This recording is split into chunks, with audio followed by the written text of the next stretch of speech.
Well, Ebraso, see and share your online portal no eso nsema hodo adomonline.com myjoyonline.com and sema ye kuchire gu hodo makache so sere no pa update yo hone hu niema ekoso na wotitrom na ho nkomo ba so at least wanya bia kana nkoba se eso do na mama emu sai a wonte hwe adomonline.com myjoyonline.com de ekoso de bebo so ama na fe kwasinsia so aye krado commander 6 ya de obonkrata no aba no eno nso ye bewura mu na yahwe no nso emu nsem bi kwasi kwaba mejoso nyampom bokode boko na nso oh nyankopon gusu shira ya me ase ye kwa nso ye nka say next week is your holiday next week that bay I think Tuesday I say a holiday Monday rather yeah okay. So that's on the 11th okay and also your holiday okay why nti ye Vietnam bia infantu etim ese bosumi nso esa another holiday esa Brebre na say urambe nso ebesanya another holiday. Okay. Yes.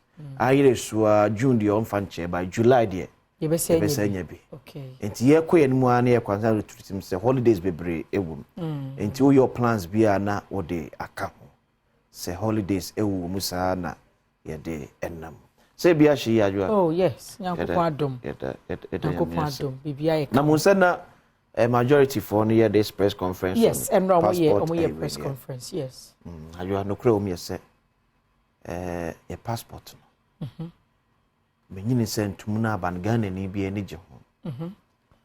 Ba no crow so me say. Eye adekese a sebi se onsu onwa kwankwa yenye. So konana na making kind report be from Ministry of Foreign Affairs.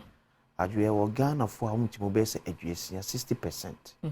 Your magic passport your mom first 5 years no e will your man find to kwan that yes.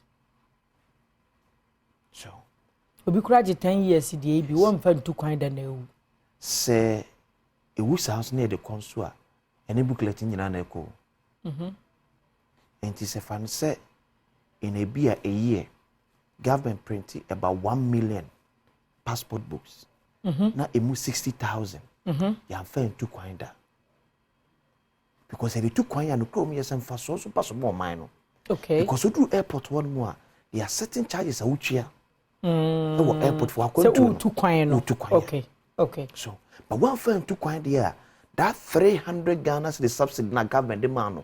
Aya abaneka. Okay. Unip kwan be bi obefa so kwa kwaji seska no. Tu yem se okọ ada amama odo atwa enwachi a.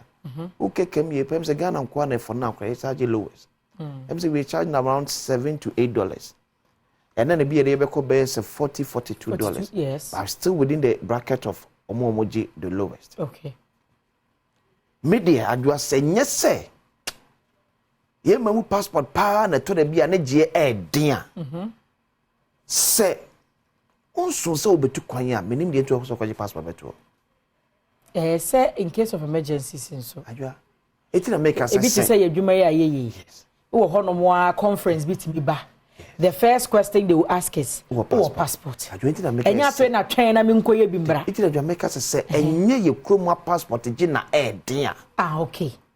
So kobasi ebusa na ni bi kura ka wura hono mo please go within the next best 3 days to print your passport dem. No print bi ama wo.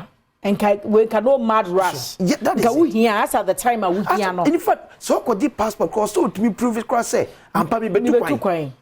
Ebi obi send me invite. Ebi a me ko program. Eti obi a me invite ni. Me data me be konie. Na ni nyina to me a print passport. That is but say be print passport na do 60%. Say no should na goro boy CDD. That is it. Say 60%. Of passport a print ma Ghana de che yem fan tu kwan dia na fe na ye fe say yes minim say obi no kwaje passport a oje so de kwakosie se ne dem because enye TV obi aje woni so de hu say me brother be send me invite me tu kwan but emma ye no enkoje ma ban san kobo ka foforo obeka na say passport booklet mo ba ye de o yes ye nwen kwa na wa broche kwa na de say betimi ari renew ade amomo ebi no person timba kana ko no be credit me mma because the passport no emoyema okoji de akwa infa but ya tam 5 years so de amakwa banana e 3248 pages e da dem ba agukura mbom on say first na eye ID enkane no na say bia wo kwa akoye ko file document bi ne be bia passport no na ID but now nyame charge you ECOWAS card yes dwuma ye no na ye ID wo de be ko bank do na enya Ghana card exactly tebi I think say yente ase em so can say me say so untimi ntwa 500 Ghana cedis for a passport am nyine so I write so be to untimi ntu kwan no so untimi ntwa 500 Ghana cedis for a passport but nyine so I write so be too kwan because wa apply from Ghana to Nigeria, offer Africa water, air ticket will cost you not less than 2,500 US Ghana cedis. Free Ghana, air Nigeria. And 45 minutes. They said you free a Kumasi.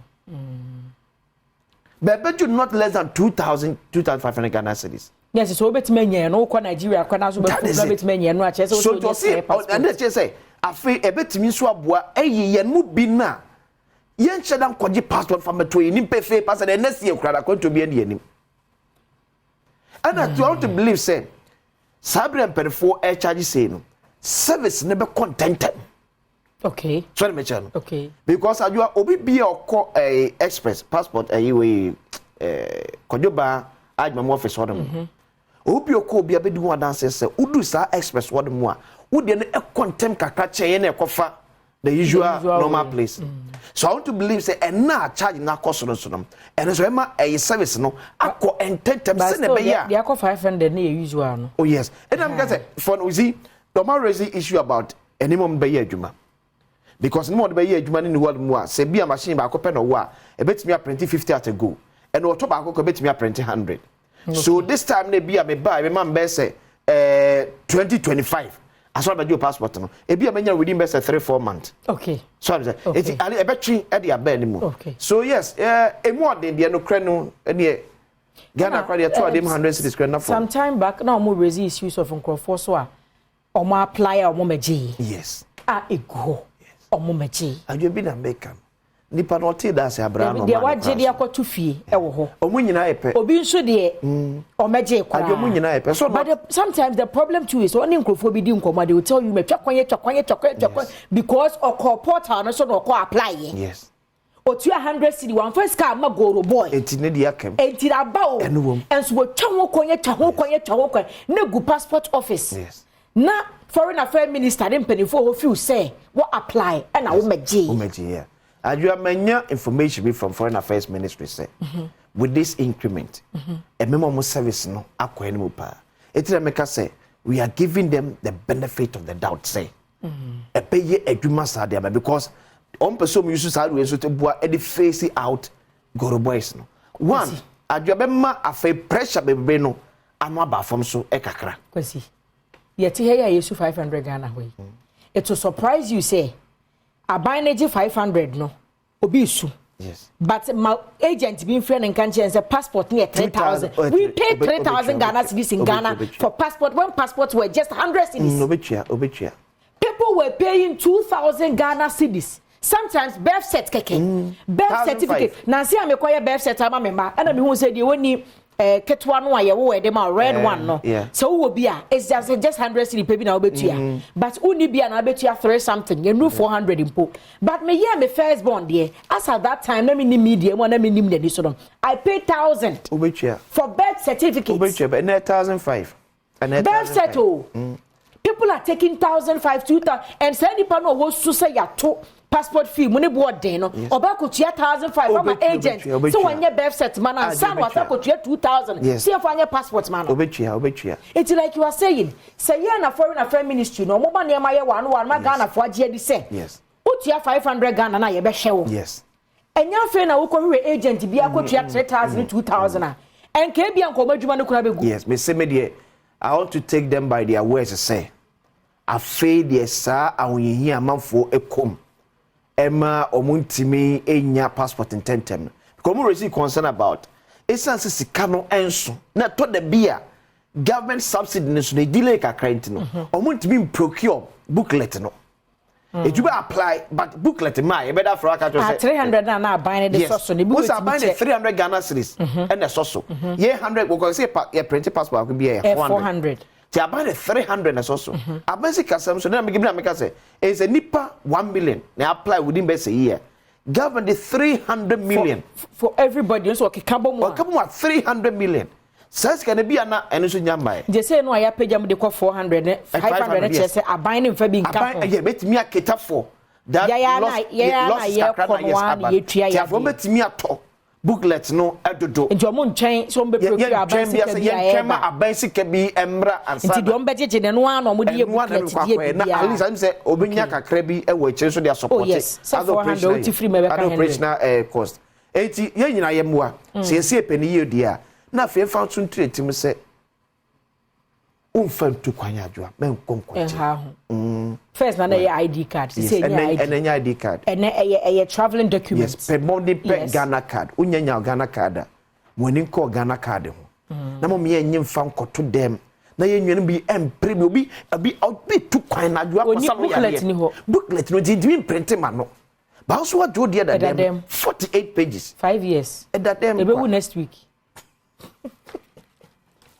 yeah Adom online.com and question yantechi wonsam go and we had the only different thing newspaper headlines and then krata hold by which of course akwasi me bobo so and na make so me enko my joy online minim de nantechi aye do pay but where is the biggest and the trending story in the country so but like say be a NDC for enko primary by election likely is it because a MPP seat yes I think your name is one part another part some see also as a kind of solidarity be and some form of condolence be yeah but I feel na part no ebetiki an official position okay as well as omeko anaso monko and I made it because omeko kra na omunye primary say MPP for kwen omo isu no call 2020 no no mo de ono akwa unless you be ono so ka say onko okay yes but unless I feel that part may take your official but position but bibia so betimi yes because ensem bi say you be an stand yeah said you be be coin solidarity no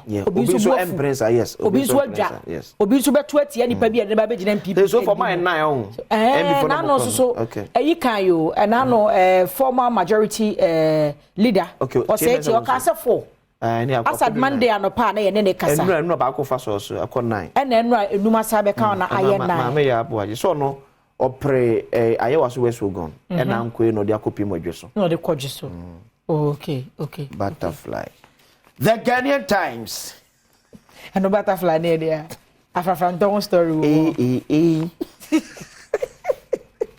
butterfly movements leveraging investment opportunities in Ghana, Kenya. Use AFCFTA to boost trade, African business told. Kwaku Amprechi upon Deputy Minister of Foreign Affairs and Regional Integration. Asante Mampo, Member of Parliament, and it is answering to Adom. Majority caucus defense passport fee hikes. GTC bans noise making in gas state, May 6 to June 6.